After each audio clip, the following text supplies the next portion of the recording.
Pabrai. So let me ask you something honest. So right now, if you open any financial news website, what do you see? AI, S&P 500, Bitcoin, Nvidia, the same 5 names over and over again, okay? And yet, one of the most successful investors alive today, a man who's compounded his investors' money at roughly 26% per year for almost 3 decades, is not in any way connected to those things. His name is Mohnish Pabrai, and recently he sat down for a long-form interview with the First Million podcast, okay? One of the most candid conversation I've seen him do in years. So he talked about his actual portfolio, the real bets, okay? The mental models behind every single one of them, and why he thinks the S&P 500 is a bad bet for the next decade. So, very quickly, before we continue, if you're finding this useful, please hit the like button, okay? It really helps this video with the YouTube algorithm and helps the channel grow. And if you want more content like this, make sure you subscribe and click on the notification bell, okay? So you don't miss any future videos. And as a thank you for doing that, here's a picture of... Alright, so today I'm going to break it all down for you, okay? What Pabrai is buying, why, and what we as everyday investors can actually learn from the way he thinks, okay? So let's get into it. So before we talk about where Pabrai is putting his money today, you need to understand why his opinion is worth listening to in the first place, okay? So most people on financial YouTube haven't run real money, while Pabrai has, okay? So his oldest fund has been running for over 27 years, and according to what he said in this interview, every dollar invested has turned him approximately $30. So the S&P 500 over the same period has earned about $6 or $7 for every dollar. So that's not luck. That's roughly 4 times better than the index, consistently over nearly 3 decades. So Pabrai is a pure value investor in the totally Buffett tradition. He doesn't do complicated derivatives, he doesn't trade, he just finds cheap, simple businesses that the market has mispriced and he waits. He actually describes investing as orgasmic activity in his words, okay? Not in mine.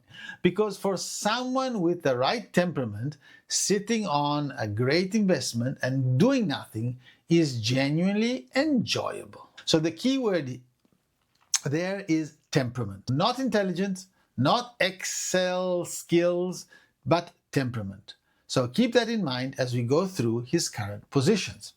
Okay, let's start with his largest current position, because it's one that tells you the most about how he thinks. So the company is called RYSAS, and it's a warehouse operator based in Istanbul, Turkey.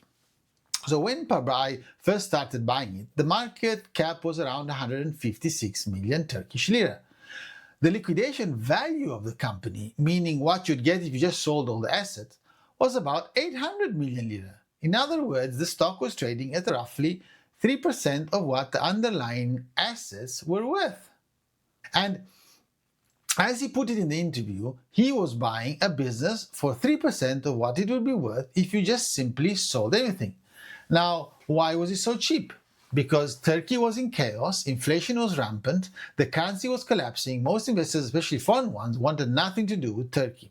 So when Pabrai first started buying, the exchange rate was 5 lira to the dollar. 7 years later, it's 45 lira to the dollar. So the currency lost 90% of its value against the dollar. And yet, in US dollar terms, he is up approximately 90 times his original investment. And how is that possible? His insight was that a warehouse is just land, paint, cement, and steel. All 4 of those are inflation indexed. If the currency collapses, those physical assets go up in price too. The real value of the warehouse doesn't disappear just because the Turkish lira is weak. On top of that, the demand of warehouses in Istanbul is structural.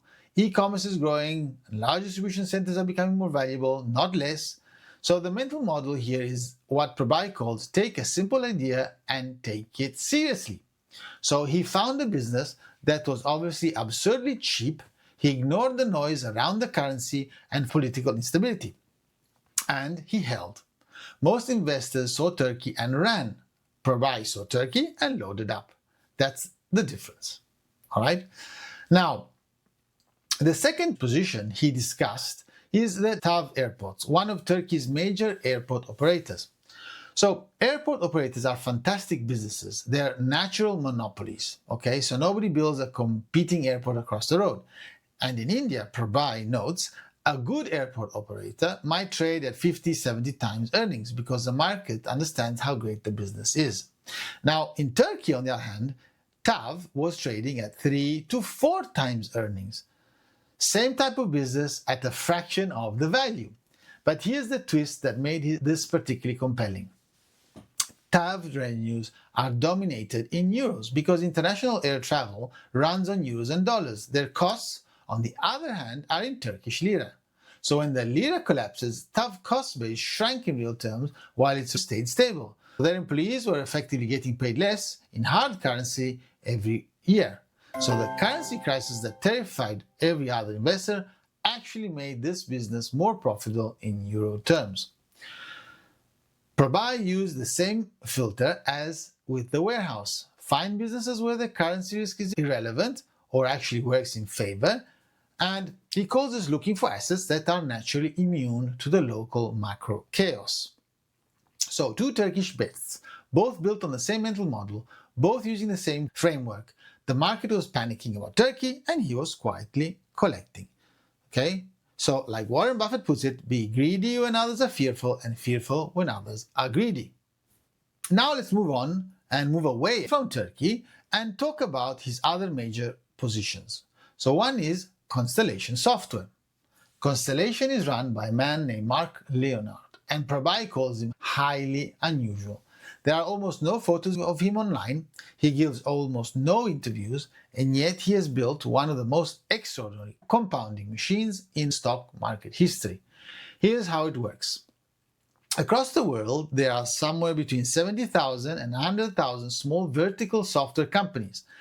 These are buildings that make software for very specific industries like funeral home management software, veterinary clinic software, marina management software, things that are essential to businesses using them, but too small and too boring for anyone to want to compete with them. Constellation's team contacts every single one of these companies twice a year, 2 phone calls, 2 emails, and when one of them is ready to sell, Constellations buys it. They bought over 200 companies last year, more than 1,000 in total. They do not use investment bankers. They pay around 5-6 times cash flow, and that's it. Once they own the companies, they don't fire anyone and gut the business. They share best practices across their portfolio, nudge the license fees up slightly, improve the margins, and within 2 years or even 1 or 2 years, the effective purchase price drops to around 3-4 times cash flow. Each business on its own grows at about 3% per year organically, but because Constellation is continuously reinvesting all that cash flow into new acquisitions at the same attractive multiples, the overall engine compounds at roughly 20 to 25% per year. So Pabrai's point about the business is stark. He says no one else has ever cloned Constellation, and no one ever will, because the model is public knowledge. Buffett himself knows about it. But it requires buying hundreds of tiny, unglamorous businesses, integrating them carefully and waiting. So private equity won't do it. Too small and too slow. And everyone else lacks the patience. And for Pabrai, this is exactly the kind of wide moat, patient compounding machine he wants to own.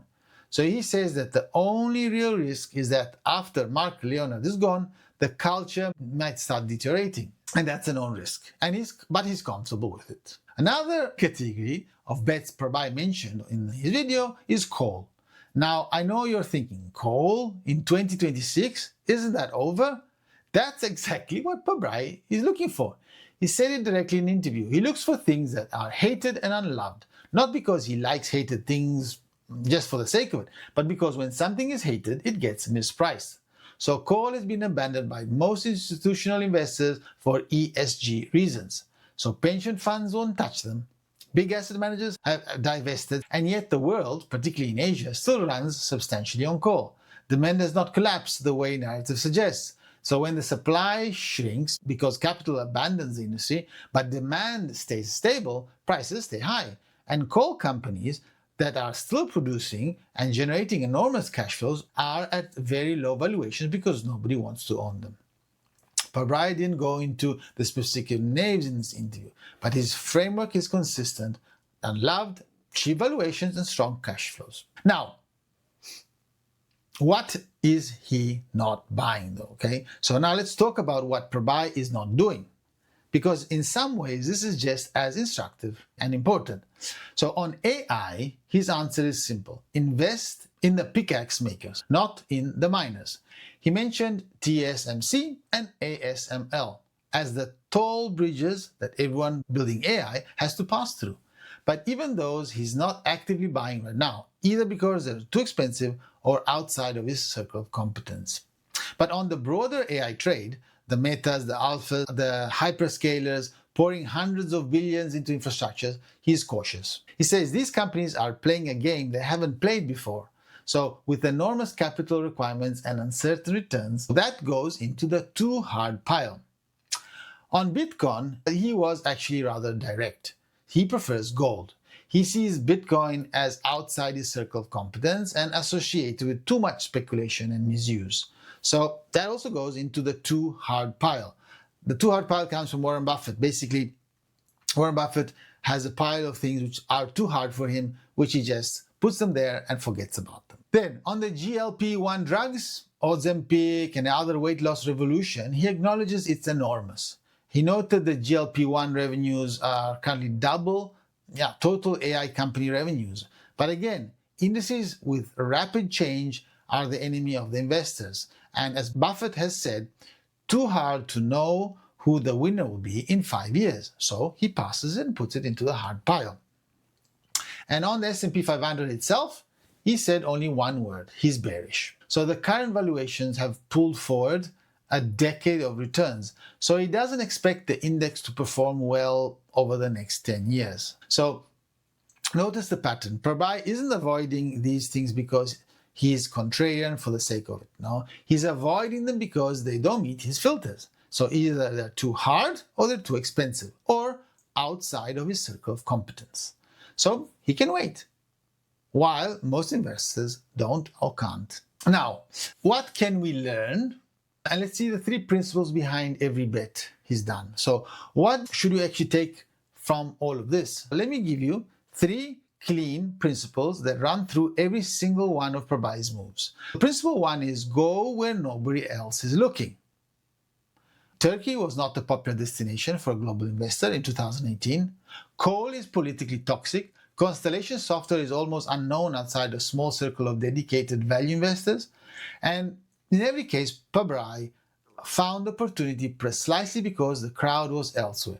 As he put it, Buffett's entire model is about wealth transfer from the active to the inactive. And the crowd is always overpaying for what's popular. Okay.